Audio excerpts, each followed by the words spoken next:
How's it going, everybody? Thank you for checking my channel and welcome to today's video. Today's video is going to be geared towards people that are brand new to ladder reset or just new to Diablo 2 Resurrected because of the fact that, yes, we all know that 99% of people are going to be picking a sorceress at the beginning of ladder to be able to get through the game that much faster, especially when it comes to trying to be part of the world's first team, getting through all the difficulties and to be able to get to Ubers.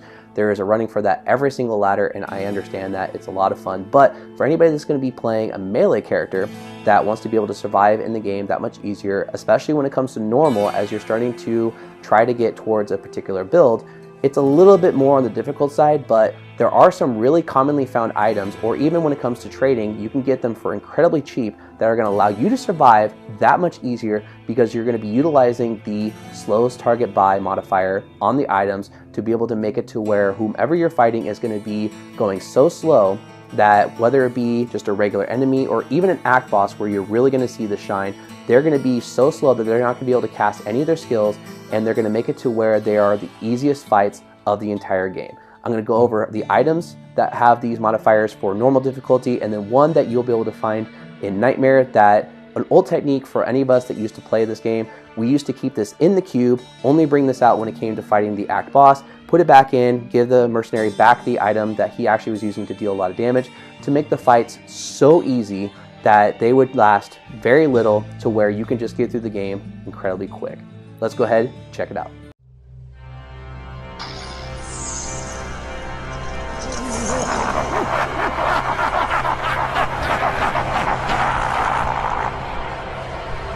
Not even death can save you from me. Greetings, mortal. I knew you would find your way back here. Now, as I mentioned before, we're going to go over 3 items that have the slowest target buy modifier, with 2 of them being available in normal difficulty that are pretty easy to find, or again, can be cheaply traded for. And the first one's going to be Clegaw's Pincer. This is a set item that most wouldn't consider picking up. However, if survivability is an issue for you, especially against the act bosses, this is a great early item to use either immediately or to keep in your stash to use for specific fights. The ability to slow a target down by 25% can be the difference between being overwhelmed and being able to reposition or escape back to town to resupply or heal, especially for hardcore players. And the second item to go over is going to be the General's Tanly Dough Flail.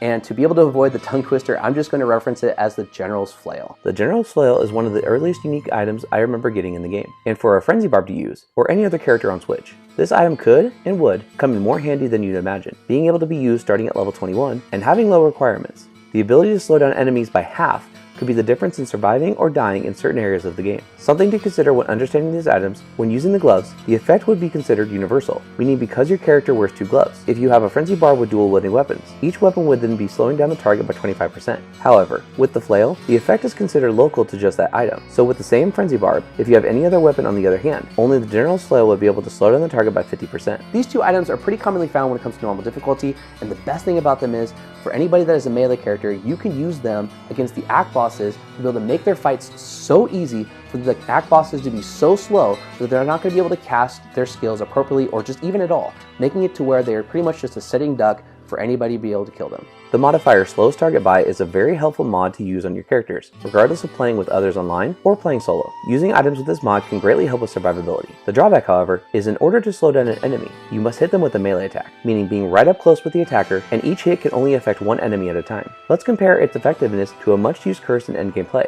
Decrepify. Decrep has a greater range of AoE, potentially affecting more than one monster with each casting or proc. A level 20 Decrepify can last for just over 15 seconds, and slows down those affected to the speed of being chilled. Now for the Slowest Target Buy mod, the speed in which it can slow down targets to can be slower than Decrepify, and regardless of the percent slowed down, the effect can last for up to 30 seconds. None of this mentioned is to talk down on Decrepify, especially with those using the Reaper's Toll to be able to get the procs to go off, but I wanted to have an idea of comparison as a foundation to build upon. Now let's go and check out the speed differences between the items versus not using any of these items at all. Looking at the first of our 2 act bosses to show in this video, Durio, without any means of slowing down, can quickly run up on any character and not only knock them back into being stunned, but standing too close to him could cause any character to be affected by his Holy Freeze aura. Even a sorceress teleporting around could potentially burn through all of their mana trying to reposition and be slowed down and eventually stun locked if not prepared well for the fight. His attacks are quick, and he's able to chase pretty quickly, making him very difficult to be able to keep distance from. Now looking at how the Clegaw's Pincers affects his speed, the difference of being slowed down by 25% is is quite noticeable. When running from him, he can now be kept a safer distance from,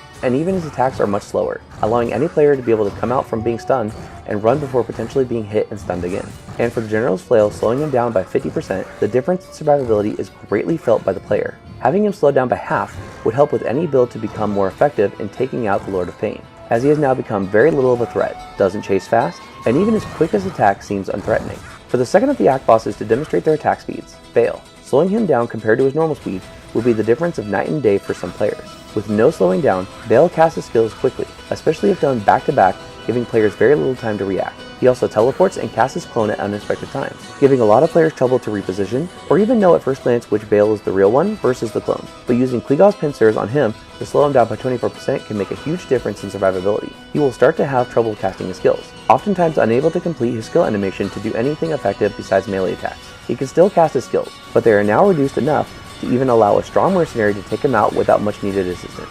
Now using the General's Flail to slow him down by 50% reduces build to nearly a crawl. You will find it harder to cast anything, oftentimes starting a new skill animation before completing the previous one. He again will still be able to cast skills and summon his clone, but the effectiveness is reduced greatly, arguably making him one of the easiest act bosses to fight. Now the third item we're going to go over is one of my favorites to be able to use when going through a playthrough for the very first time, which is the Kelpie Snare. Granted, it doesn't do a ton of damage, especially for Nightmare difficulty, but the one modifier to really consider is the slowest target by 75%. So this actually is a combination of both the Clegaw's Pincers and the General's Flail to make it 75%. This is something that I used to just keep in the cube and only bring out when it is needed when it comes to the act boss, have my mercenary use it to be able to get a couple of hits off, and once I see that the act boss is slowed down, switch it back to the item that would actually be helping the mercenary deal a lot of damage to be able to make the fight last as short as possible to be able to get through to the next act that much easier. Now this is something that you could find in Nightmare difficulty, more so in the later of the acts to be able to actually have it drop at more of a common rate. And this is something that you can continue to use through Hell difficulty. Granted, this is something that you will have to start considering either upping to be able to make the damage that much higher, because going into Hell difficulty, this is something that is not going to do enough damage to be able to get through the defenses of whomever you're fighting, especially the act bosses that are going to have a lot higher defense. So the technique I would use is to sacrifice the Soccer Quest to be able to use an Eth rune in this item to be able to use negative 25% to target defense with this item, so that way even with the low damage that this item has on the base as it sits, it would have an easier chance to be able to actually penetrate the defense of whomever I'm fighting to be able to actually make a successful hit for them to be slowed by 75%. So again, you can use this going into Hell difficulty, but you're going to have to either get lucky with the hit if you do nothing to this item to be able to use the Soccer Quest to be able to put an Eth rune in it to make it to where it has negative 25% to the target defense, or if you really have an abundance of the runes, to be able to up this item so that way it deals more damage to be able to have a greater chance of being able to get through the defenses of whomever you're fighting to be able to slow them down by 75%. Looking at the speed differences,